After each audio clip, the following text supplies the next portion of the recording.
quero explicar a série que eu vou começar hoje, nas próximas semanas. E depois eu vou pedir para as crianças, depois de explicar a série, eu vou pedir para as crianças fazerem um desenho sobre uma coisa que elas gostam quando vão ao circo. Tá? Então as crianças vão se preparar para desenhar uma coisa que tem a ver com circo. Daqui a pouco eu vou falar o que é. E aí eu vou ler o texto com os adultos quando eu pedir para as crianças fazerem o desenho, tá? Antes, deixa eu explicar rapidamente. A série que nós vamos começar chama Manchados na Raiz, e eu quero expor Gênesis capítulo 3. Gênesis 3 é o início da história do pecado na humanidade. E eu quero mostrar como esse pecado atinge o nosso interior e nos faz não só problemáticos no sentido bem genérico, mas manchados na raiz. Se a raiz está contaminada, o que procede dela é contaminado. Eu quero começar dizendo o seguinte: eu vou tomar Gênesis 3 como um paradigma daquilo que acontece conosco antes. É claro que tem algumas coisas de Gênesis 3 que são singulares. Por exemplo, o casal que está sendo tentado e que cai em pecado lá, ele é incomparável, não tem nada parecido. Porque algumas características deles podem ser ressaltadas como singulares. Por exemplo, o casal que é tentado, ele é tentado só externamente.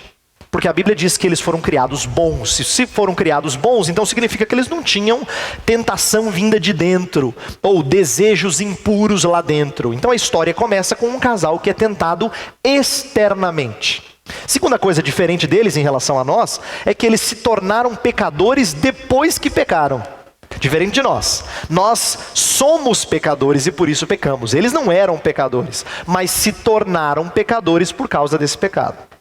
E a terceira diferença é que esse casal aqui, principalmente Adão, claro, é quem era o cabeça do resto da humanidade. Portanto, o pecado dele traz consequências não só sobre ele e a esposa, mas sobre todos os seus descendentes, por causa da aliança que Deus havia feito com Adão, aquilo que em teologia nós chamamos de pacto da criação ou pacto das obras. Deus havia feito uma aliança e é por isso que quando Adão peca, vem consequências sobre todos os seus descendentes. Nesse ponto, Gênesis 3 é diferente, porque conta uma história única, que não se repete mais. Só que eu acho que existem coisas em Gênesis 3 que são muito ilustrativas do que acontece conosco hoje. Então, o que eu gostaria de fazer é mostrar como Gênesis 3 é um paradigma de uma série de coisas que nós temos hoje. Por exemplo, tentações, os efeitos do pecado, as maldições que o pecado traz, o juízo de Deus sobre aqueles que estão distantes dele. Tudo isso é ilustrado em Gênesis 3 e vale para o que nós percebemos hoje. Como nós hoje estamos em situação complicada à parte de Deus. E eu quero tentar mostrar isso e também colocar isso como um prefácio, se eu posso assim chamar, um preâmbulo da história da redenção em Jesus Cristo.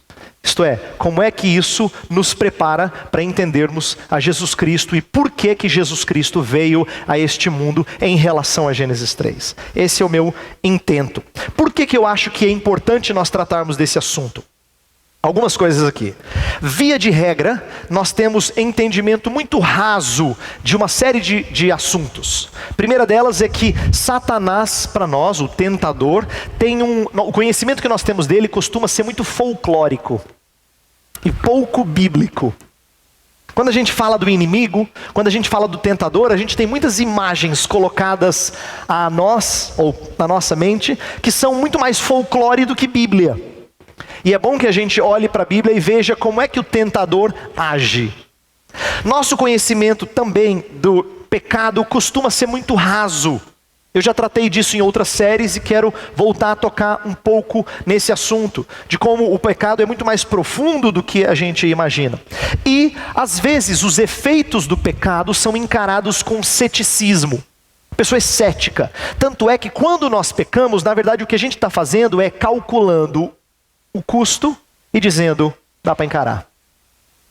É isso que a gente está fazendo. Nós somos muito céticos em relação aos efeitos do pecado. A gente calcula o custo e diz, acho que eu aguento. Né?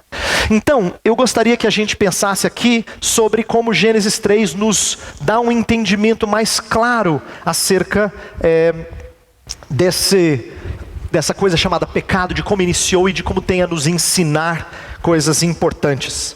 Por isso que eu gostaria que as crianças fizessem um desenho aqui. Hoje eu vou tratar só de um assunto desses que eu estou me propondo a tratar na série. Hoje eu vou tratar só da tentação, e eu gostaria que as crianças desenhassem aquele personagem do circo que engana todo mundo, parecendo que faz algo desaparecer, quando na verdade não desapareceu.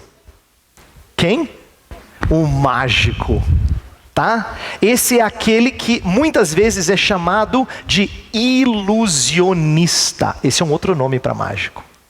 Então eu quero que as crianças desenhem um mágico fazendo uma mágica.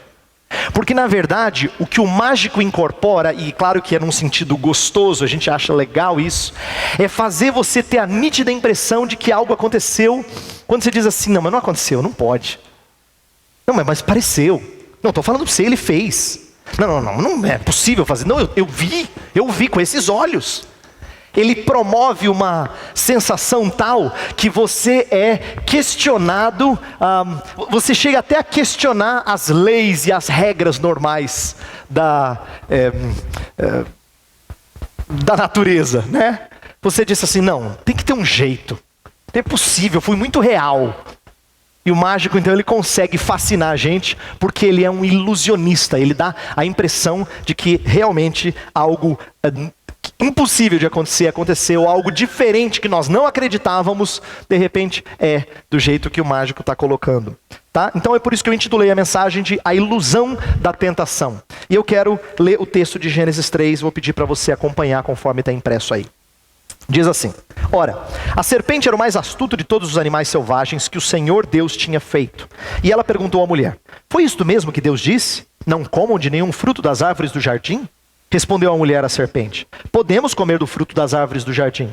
Mas Deus disse: não comam do fruto da árvore que está no meio do jardim, nem toquem nele. Do contrário, vocês morrerão. Disse a serpente à mulher: certamente não morrerão. Deus sabe que no dia em que dele comerem, seus olhos se abrirão e vocês, como Deus, serão conhecedores do bem e do mal.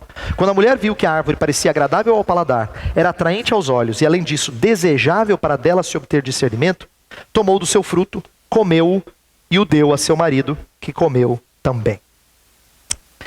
Olha só, algumas coisas importantes que eu quero começar aqui dizendo. Alguns autores no passado e no presente têm escrito livros para tentar mostrar-nos como é importante aprendermos com Gênesis 3.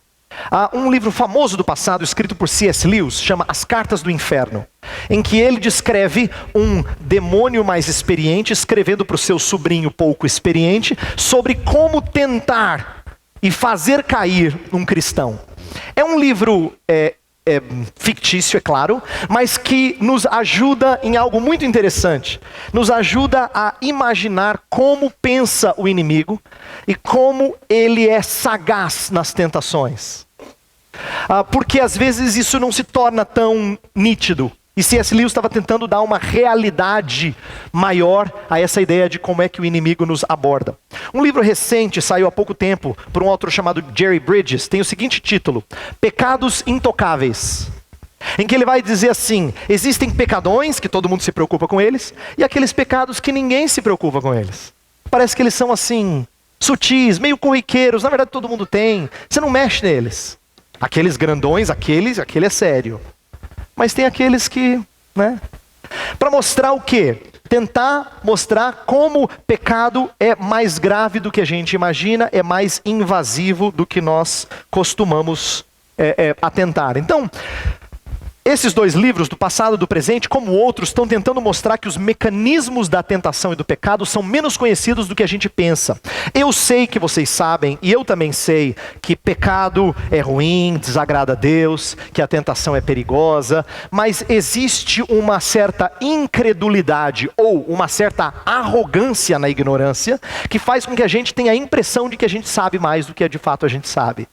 E não é à toa que alguns escritores têm tentado mostrar para nós que nem sempre a gente se atenta para o perigo dessas coisas. Nós precisamos então entendê-las melhor a fim de procurar redenção apropriada para eles. Usando uma analogia seria o seguinte: às vezes nós temos noção de certos perigos como se fossem gripes, quando na verdade são doenças terminais. E se a gente só acha que é gripe, a gente vai procurar alguma coisa para aliviar os sintomas da gripe. Quando na verdade o que você precisa é de algo muito mais profundo e eficaz. E eu gostaria então que a gente olhasse para a dinâmica da tentação hoje e pensasse em como nosso Salvador é remédio para ela. Vamos lá. Eu quero começar pensando sobre esse assunto que eu propus, dizendo que não dá para entender Gênesis 3 se a gente não entender Gênesis 1 e 2. Por quê? 1 e 2 é o cenário do que acontece no 3. O que tem em Gênesis 1 e 2 que é importante a gente saber? Gênesis 1 e 2 apresentam o Criador e algumas das qualidades do Criador que serão questionadas no capítulo 3. Então eu quero ressaltar duas porque elas têm muito a ver com o nosso texto hoje. Em primeiro lugar, a gente vê que a criação dá amplo testemunho de que Deus é verdadeiro. E em segundo lugar, de que Deus é bom. E Satanás vai atacar exatamente essas duas qualidades de Deus para que o primeiro casal se veja, então, tentado a desobedecer a Deus. Vamos pensar na veracidade do Criador, o Deus que é verdadeiro. Primeiro, Deus fez o homem com uma responsabilidade única. E ele tinha que olhar isso como sendo muito verdadeiro, muito real e muito... que não podia fugir desse padrão. Então, por exemplo, Deus colocou o homem como vice-regente da criação. Eu costumo dizer, usando uma linguagem mais atual, que o homem, ele era gerente da loja. Deus fez a loja, botou a chave na mão dele e disse assim, cuida para mim. E como gerente, Deus deu a ele muitas responsabilidades, mas não só responsabilidades. Deus deu a ele também muitos privilégios. Por quê? Ele pode se aproveitar de tudo na loja. A loja não é só para ele cuidar, é para o deleite dele também. Então, ao mesmo tempo que ele tem grande responsabilidade, ele tem grande privilégio.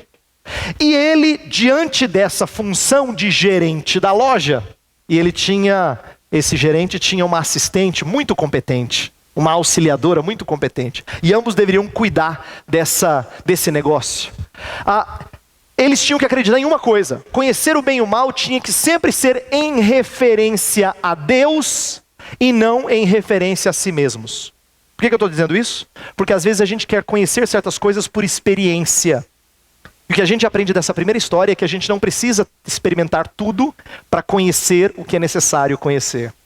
Nós não temos que dizer assim, eu sei porque eu tive lá. Nem sempre é necessário estar lá. Às vezes é maléfico estar lá. E o que a gente vai ver é o primeiro casal querendo fugir do conhecimento baseado em Deus, em referência a Deus, para dizer, eu quero saber, por mim, como é que é conhecer bem e mal. A gente também, nos primeiros 2 capítulos, tem um testemunho da bondade de Deus, do Criador. Como? Toda vez que Deus está fazendo um dia, termina e viu que era bom, e viu que era bom. 6º dia era muito bom, porque no 6º dia Deus não só terminou, mas Deus fez a sua obra-prima. E no capítulo 2, ele cria muitas coisas boas para essa obra-prima, o ser humano. O trabalho é bom, o casamento é bom, o domínio sobre os animais é bom. Por quê? Porque Deus está tentando mostrar que todas as suas ordens são boas. Elas não só restringem, mas elas são para o nosso bem. A Bíblia fala que a lei de Deus foi colocada para o nosso bem. E o que a serpente vai fazer? Ela vai questionar exatamente esses 2 atributos de Deus. Será que Deus é verdadeiro? Será que Deus é tão bondoso assim? E é sobre isso que nós vemos o início da conversa entre a serpente e a Eva tratando. E eu quero mostrar como a serpente é sagaz. Aqui tem uma coisa muito interessante que eu aprendi estudando para essa mensagem, que eu não tinha atentado para isso antes, não sabia disso antes. A palavra, verso 1 fala assim, que a serpente era o mais astuto. Na outra tradução, atualizada, fala que era o mais sagaz de todos os animais selváticos. Essa palavra, sagaz, astuto, também pode ser traduzida por prudente. Ela tem um aspecto positivo e um aspecto negativo. Em Provérbios, essa palavra, no hebraico, arum, ela é usada para dizer, seja prudente, no bom sentido da palavra.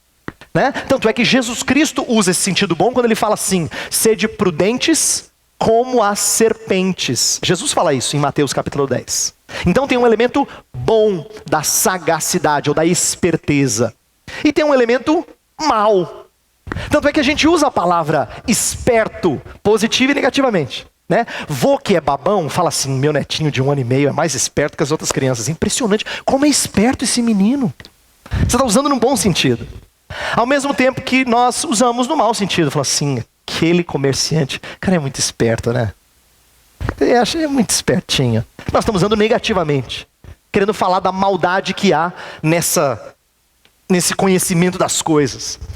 Semelhantemente, a palavra hebraica ela tem esse sentido positivo e negativo. E por que eu acho que isso é muito interessante? Porque nós vemos como Satanás pode pegar algo bom e usurpar isso e transformar em algo ruim. A gente sabe pelo Novo Testamento que Satanás está por detrás desse animal. Não é que não existe esse animal é real, ele existe, e por detrás dele Satanás está, porque ele é chamado em Apocalipse de a serpente. E essa serpente faz o quê? Ela sempre se usa de instrumentos aparentemente inofensivos para chegar até nós. Uma das provas disso é de que Satanás não tenta Adão diretamente. Ele usa Eva para chegar até Adão, porque ele sabe, homem, a melhor maneira de atingir você. Ele sabe a melhor maneira de chegar até você. Não é difícil ele usar quem é mais próximo de você para dobrar você. E a Bíblia mostra exemplos disso. Jesus Cristo é tentado pelo seu discípulo mais próximo. Pedro uma vez chegou para Jesus e falou assim, Jesus, não fala desse negócio de morrer. Jesus falou, arreda Satanás. Mas olha só, Satanás usando Pedro para que Jesus Cristo desistisse da sua missão. Como é que Satanás tenta Jó a blasfemar contra Deus? Por intermédio da sua esposa. Jó, blasfeme contra Deus e morra. De repente vai acabar o seu sofrimento. Então perceba que a astúcia da serpente, aqui eu estou me referindo a Satanás, está em ser usurpador. O que eu quero dizer com usurpador? Estou dizendo assim, existe algo que a teologia reformada coloca de maneira muito interessante, dizendo que Satanás não tem nada que seja dele. Ele sempre toma capital emprestado e ele usurpa e não devolve e corrompe. Né? Então na verdade é capital roubado. Ele é um parasita, ele se alimenta do organismo onde ele está, porque ele não tem nada que seja próprio. Tanto é que ele pega coisas que são boas em si e ele as transforma e as faz más. Nós temos às vezes dificuldade de entender a bondade de certas coisas. Por quê? Nós estamos tão acostumados a ver essas coisas corrompidas que a gente não consegue enxergar que porventura haja algo bom por detrás disso. Então, autores diversos falam assim, olha como a gente olha às vezes para a sexualidade como algo negativo. Por quê? Porque existe tanto mau uso disso, que às vezes a gente tem dificuldade de enxergar que é possível que se tenha prática santa, pura da sexualidade. Mesma coisa com política. Política é vista tão negativamente no nosso país, que a gente se esquece de que o Estado é bíblico. Mas quando a gente é criado a enxergar a maldade da coisa, nós estamos vendo o que o usurpador fez. O usurpador, ele consegue fazer exatamente isso. Ele consegue tomar aquilo que é bom em si mesmo e manchar a tal ponto que você tenha dificuldade de enxergar a bondade disso por detrás. Agora, como é que ele faz isso? Agora vem para um ensinamento muito importante. Eu vou pedir para você abrir a sua Bíblia em 2 Coríntios 11:3. 2 Coríntios 11:3 tem uma dica daquilo que acontece em Gênesis 3. Lá Paulo está falando com os coríntios e ele diz o seguinte, eu vou ler o texto, vou pedir para você acompanhar o texto lá em 2 Coríntios 11:3. Eu vou ler em uma das versões que diz assim: mas receio que assim como a serpente enganou a Eva com a sua astúcia, assim também seja corrompida a vossa mente e se aparte da simplicidade e pureza devidas a Cristo. Olha só, Paulo está com medo em relação aos coríntios que assim como a serpente deturpou Eva, enganou a Eva, melhor dizendo, enganou a Eva com a sua astúcia, os coríntios sejam enganados também. Como? Ele diz como? Seja corrompida a vossa mente. Agora presta atenção, por que eu quero pegar essa frase? Seja corrompida a vossa mente. Porque na verdade, Satanás sabe que para alguém que é santo ou santa como Eva era, para ela transgredir a lei de Deus, ela precisa ter a sua mente mudada em relação às coisas que ela aprendeu. Ela precisa ter a sua cosmovisão mudada, transformada. E é exatamente isso que ela faz aqui, que a serpente faz em relação a Eva. Olha só o primeiro verso de Gênesis 3, no texto que está impresso. A serpente, ela fala o quê? Foi isto mesmo que Deus disse, não comam de nenhum fruto das árvores do jardim? Olha a maneira como ela aborda. Foi assim que Deus disse, não pode comer de nenhum fruto? Você sabe que não foi assim. Você sabe que Deus falou de toda a árvore do jardim comerás livremente, e só de uma que não pode comer. Mas ela, na verdade, enfatiza mais a proibição de Deus do que a sua provisão. Veja, Satanás não é esperto de chegar, presta atenção nisso. Satanás não é esperto de chegar para alguém convicto e dizer, não é assim que Deus disse. Ele primeiro semeia dúvida. E ao semear dúvida, ele está tentando fazer você enxergar com mais destaque a proibição do que a provisão. Então é igual quando você ouve na televisão alguém dizendo assim, será que está certo a gente ter certos apetites, desejos, inclinações e não poder satisfazê-los? Será que está certo? Está sendo questionado a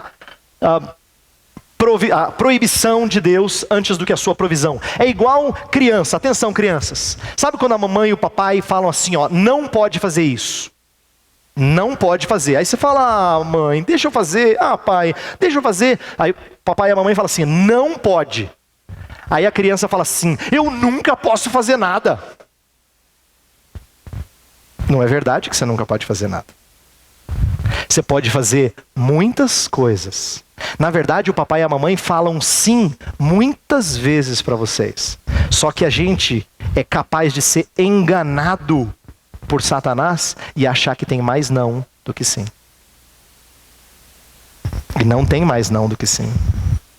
Mas a gente é assim. Eu costumo usar a seguinte ilustração. Eu falei isso para os meus filhos ontem, quando a gente estava fazendo o nosso culto doméstico. Olha só, eu falei assim, é igual eu receber você na minha casa e eu falo assim, ó, fulano, se sinta à vontade, por favor, abre a geladeira, coma tudo que você quiser, tem doce de tudo quanto é tipo, tem salgado, tem sucos, tem refrigerantes, tem o que você quiser, ó, tá repleta a geladeira. Só peço uma coisa, tem um bolinho ali no canto que minha mãe pediu para levar para minha tia, porque foi de um aniversário que ela não conseguiu ir, é só isso, só não pegar aquele bolinho lá que eu vou levar amanhã para minha tia, tudo bem? O resto você aproveita. Aí você fala assim, Heber, para de ser munheca, né? Não posso comer do bolo? Parece que você agora está segurando. Entendeu? É totalmente ridícula essa ilustração, mas assim como é totalmente ridícula a postura de quem enfatiza a proibição de Deus ao invés da provisão de Deus. É totalmente ridícula. Por quê? Porque Satanás vai fazer Eva enxergar exatamente isso, que tem mais proibição do que provisão. E eu quero que você entenda que ela está tentando mudar a ótica, a cosmovisão. E assim como ela promove essa mudança de cosmovisão para o pecado, nós temos que também ter nossa cosmovisão mudada para a gente andar santamente. A gente tem que passar a olhar a vida com outra ótica para que a gente consiga vencer certas dificuldades. Eu vou dar alguns exemplos simples, tá? De como a gente tem que mudar nossa cosmovisão. Mas antes de mudar nossa cosmovisão, antes de falar da mudança de cosmovisão, eu quero tentar mostrar para você como algumas coisas que Deus fala na sua palavra enfatizam proibições. E que por causa do pecado, olha só, por causa do pecado, é muito fácil a gente dizer assim, nossa, mas essa palavra é muito dura. Enfatizar mais a proibição do que a provisão. Eu vou dar alguns exemplos do contexto familiar. Olha só, presta atenção. Em questões familiares. Quando a gente fala da ilegalidade do divórcio, para quem está ansiando sair de um mau casamento, essa palavra é dura. É difícil. Do divórcio ser ilícito quando a gente está tentando sair de um casamento ruim. Ou se não, quando você fala para uma mulher assim que ela tem que ser submissa ao seu marido, quando ela se vê maltratada por ele, é difícil. É uma palavra dura. Ou se não, quando os filhos são levados a honrar os pais que nunca se preocuparam com eles. É difícil.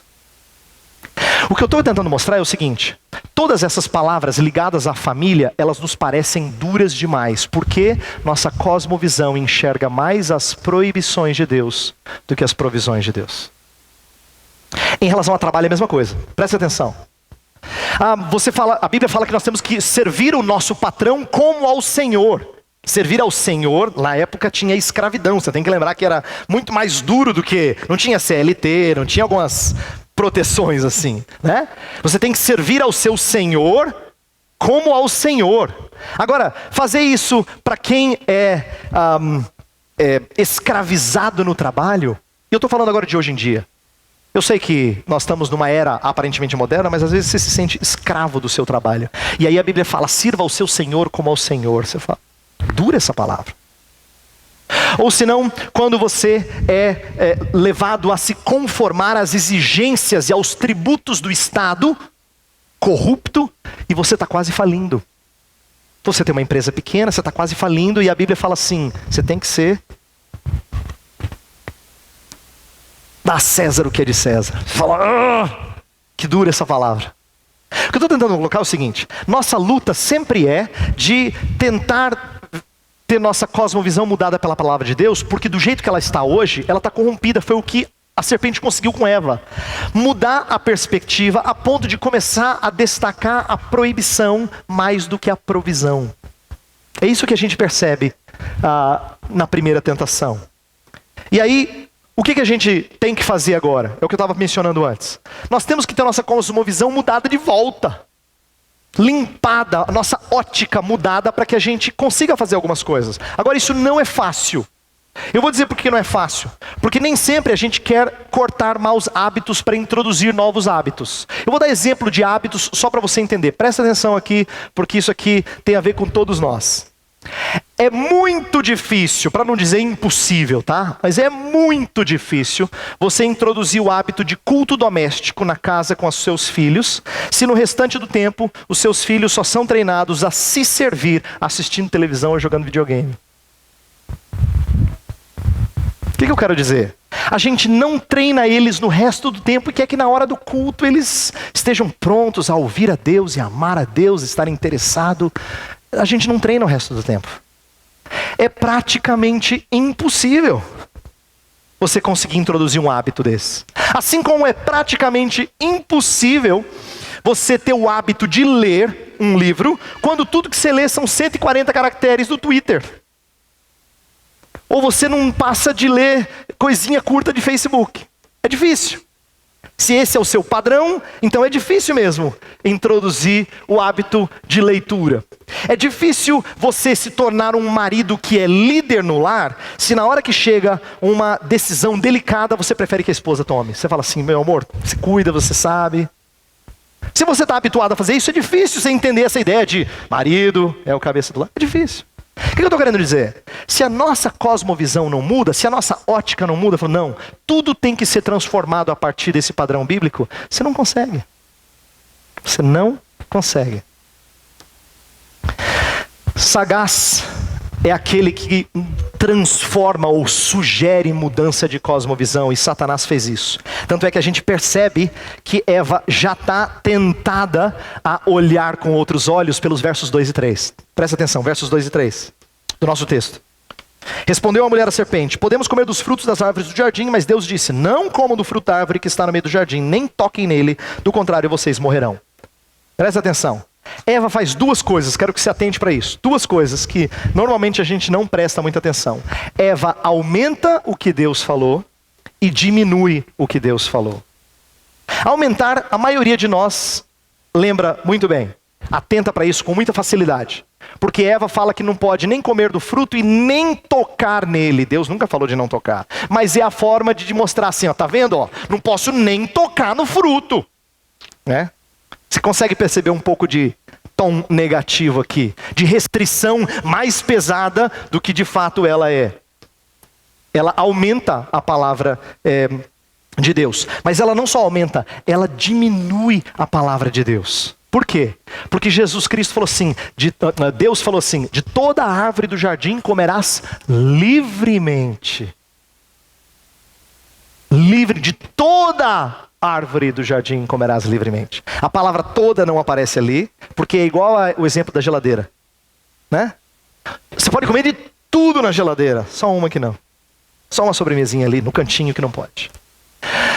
Então, o ponto é mostrar que Satanás, ao induzir mudança de cosmovisão, ele semeia isso, semeia dúvida, e ele colhe o quê? Colhe uma Eva que está aumentando as restrições de Deus e diminuindo a liberdade de se aproveitar das coisas de Deus. Então você percebe que os privilégios são depreciados e a proibição é aumentada. E ela também não fala da morte como algo tão certo assim. Você percebe que ela fala assim, o verso diz assim, 3, do contrário vocês morrerão. Quando Deus falou de morte, ele diz, no dia em que comerdes, certamente morrerás. É muito pesado, é muito forte. Eva não tem a mesma ênfase que o nosso Deus tem quando fala de morte, mostrando que ela está, inclusive, minimizando a ameaça. Nós percebemos que a dúvida está começando a fazer efeito aqui. Ela está começando a responder a essa dúvida. E aí depois que Satanás percebeu que o terreno é fértil, o que ele faz? Agora sim, dá para encarar. Agora dá para ser frontalmente contra a verdade de Deus. Versos 4 e 5, Satanás agora propõe mentiras e falsas promessas. Olha só, verso 4 fala assim, disse serpente à mulher, certamente não morrerão. Exatamente o oposto. O certamente aparece aqui. Certamente não morrerão. Aqui Satanás está dizendo o contrário, exatamente o contrário do que Deus falou. Eva disse mais ou menos o que Deus falou, não é bem o que Deus falou. E agora Satanás diz exatamente o oposto. Certamente não morrerão. Sabe por quê? Lembra, Satanás é o pai da mentira. Sabe por que Deus propôs isso? E agora ele vai fazer as falsas promessas. O pecado nunca chega sem promessas. Quero que você entenda isso. Não existe tentação que venha desacompanhada de promessa. Por que a gente cai? Porque a gente acredita nela. Você acha que você vai ser mais feliz? Você acha que você vai ficar mais aliviado?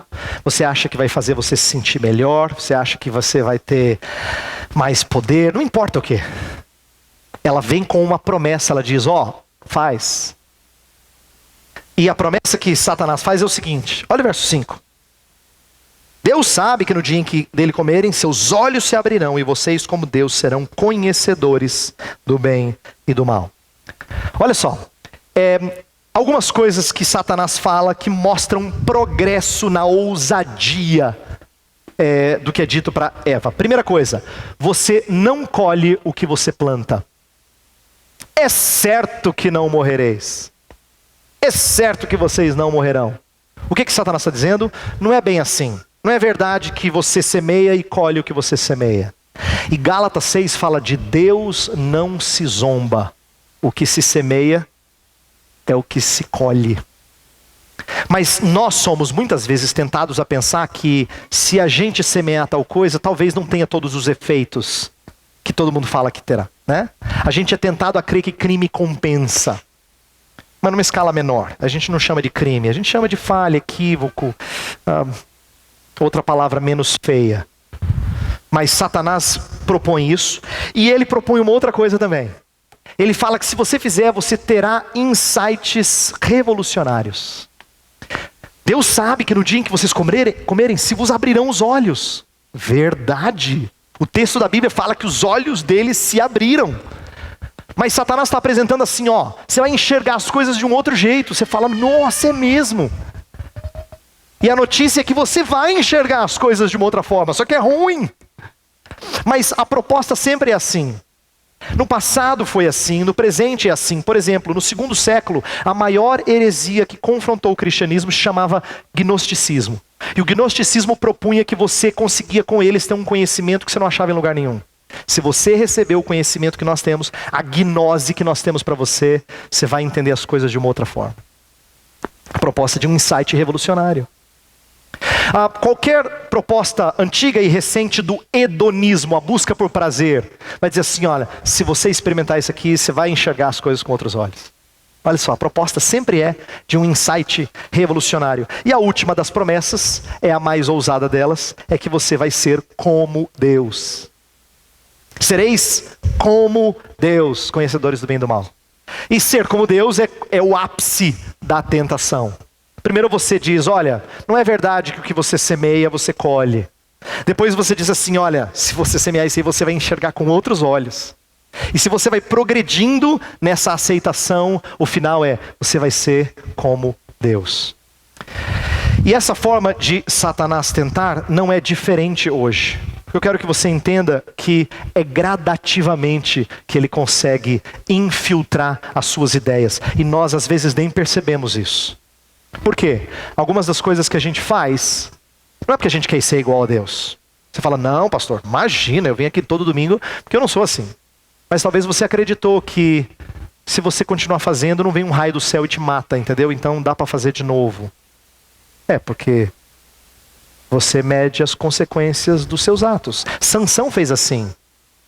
Sansão não tinha aquela força toda?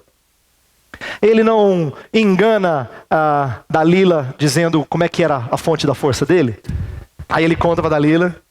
Aí Dalila vai lá e tentava. Se você me prender com uma corda assim, assim, assim, eu vou perder as minhas forças. Ele brinca com ela, aí ela prende. E aí, os filisteus estão chegando. Aí ele arrebenta as cordas. Aí depois de novo. Quer dizer, Sansão está brincando até a hora que ele fala a verdade. E quando ele acorda, presta atenção nisso. O texto fala que ele não sabia que ele tinha perdido a força. Por que ele não sabia? Porque ele brincou tanto com o pecado. Ele tantas vezes abusou do seu poder que ele acreditava que Deus nunca tiraria. Ele acreditou na mentira. É por isso que ele acorda achando que ele pode de novo e agora ele não pode. Que agora Deus pesou a mão. É assim que a gente acredita na tentação do inimigo. Às vezes a gente repete com tanta frequência certos pecados e a gente nutre em nosso coração que a gente começa com a ideia de talvez eu não vá ter tantos problemas assim como todo mundo diz. Se eu fizer desse jeito. Depois você diz assim, eu acho que eu vou ter uma outra maneira de enxergar as coisas, um outro insight. E você no final, na verdade, quer ter o controle que só Deus tem, ser conhecedor das coisas como Deus quer.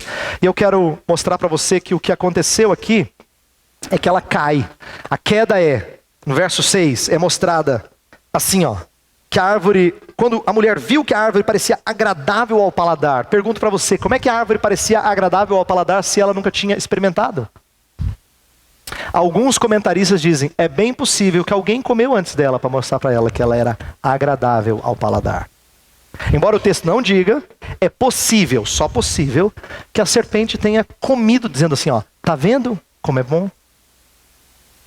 E por que eu ressalto isso? Porque é típico do pecado a gente acreditar no que a gente vê, antes do que aquilo que a gente ouve de Deus. A Bíblia frequentemente critica o nosso andar por vista antes do que o andar por fé. Eva viu e ela acreditou no que ela viu antes do que naquilo que ela ouviu do Senhor. Ela viu que a árvore parecia agradável ao paladar, desejável, como é que fala aqui? Atraente aos olhos e desejável para dela se obter discernimento. Olha só. Era agradável ao paladar, atraente aos olhos e desejável para obter discernimento. Nós lemos 1 João 2 exatamente para mostrar que João, acho que tem um insight fantástico, quando ele fala da concupiscência da carne, a concupiscência dos olhos e a soberba da vida. É um paralelo àquilo que Eva viu. Eva tinha concupiscência da carne, quando ela disse, isso aqui vai ser saboroso. Concupiscência dos olhos, o texto fala que era atraente aos olhos, e a soberba da vida vai me fazer conhecedora do bem e do mal.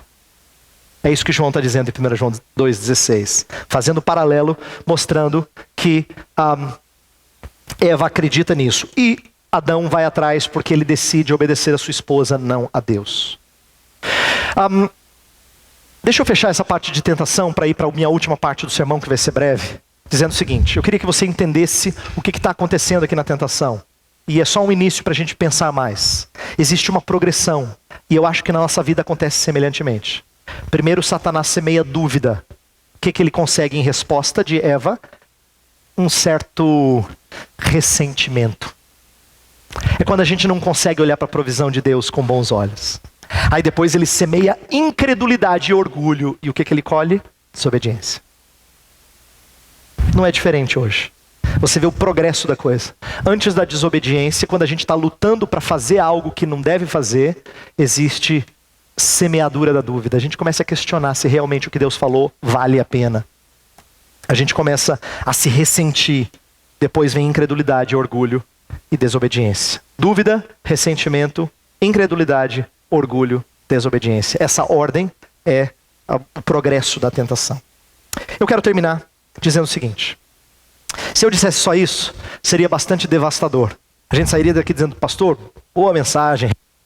O tentador é impressionante. Mas tem alguém mais impressionante que o tentador. E eu preciso falar dele para você entender por que as coisas podem ser diferentes em relação à tentação. A Bíblia descreve em Mateus capítulo 4 que Jesus Cristo foi ao deserto e lá foi tentado por Satanás. Agora eu quero que você entenda por que essa história está registrada no Novo Testamento. Jesus Cristo é chamado na Bíblia de o segundo Adão, o último Adão. E por que ele é comparado com Adão? Porque algumas coisas parecidas com Adão acontecem com ele. Ele também é tentado por Satanás, só que agora não num jardim, não com todas as coisas boas, mas num deserto, debaixo de muita privação. O texto fala que ele estava sem comer e beber há muito tempo. Portanto, ele estava fragilizado humanamente falando. E o que a gente percebe que acontece lá? Satanás faz o mesmo tipo de abordagem. Ele propõe sutilmente falsas promessas. Ele diz assim, primeiro, não é verdade que você pode transformar pedra em pão? Por que não? Faz isso. Afinal de contas, é justo comer. É justo, mas nem só de pão viverá o homem. Jesus Cristo responde. Satanás leva Jesus para um lugar alto e diz assim, está vendo esses reinos aqui? Eu posso te dar tudo isso. Só você se curvar a mim. Falsas promessas. De novo. E a gente percebe uma coisa muito curiosa. Em todas as vezes que Satanás tenta, ele usa meias verdades, porque ele está citando a Escritura.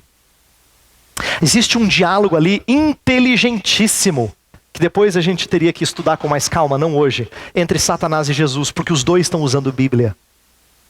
Assim como as pessoas chegam para você e dizem assim, mas a Bíblia não fala.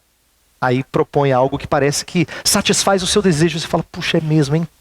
Tá aí, pronto, tem um respaldo bíblico para minha atitude. A Bíblia fala. E Jesus Cristo responde com a Escritura a cada uma das tentações e resiste ao diabo e ele foge. Agora eu quero que você entenda a parte final para a gente fechar. Por que Jesus passa por isso? Atenção, não é só para deixar a gente humilhado, dizendo assim, puxa, ele consegue, mas a gente não consegue.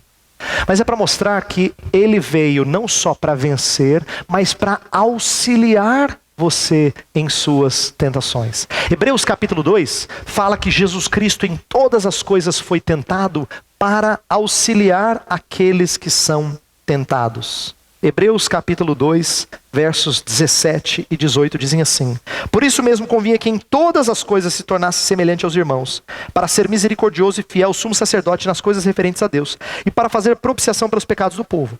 Pois naquilo que ele mesmo sofreu, tendo sido tentado, é poderoso para socorrer os que são tentados. Jesus Cristo não foi só tentado como modelo, atenção. Ele não é só um modelo para a gente obedecer. Ele é a nossa vitória. Atenção.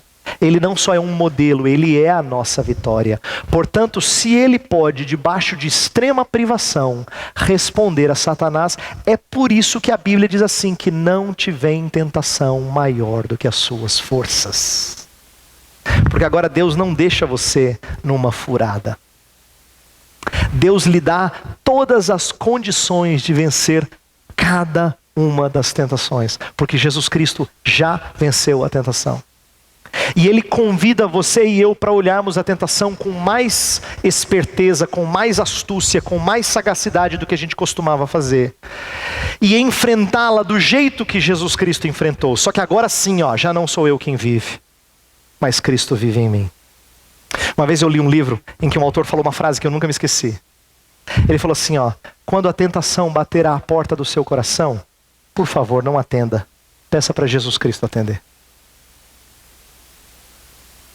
Em outras palavras, Ele já venceu a tentação por você. Ele já venceu. Você não precisa encará-la sozinha. Você não precisa encará-la sozinho.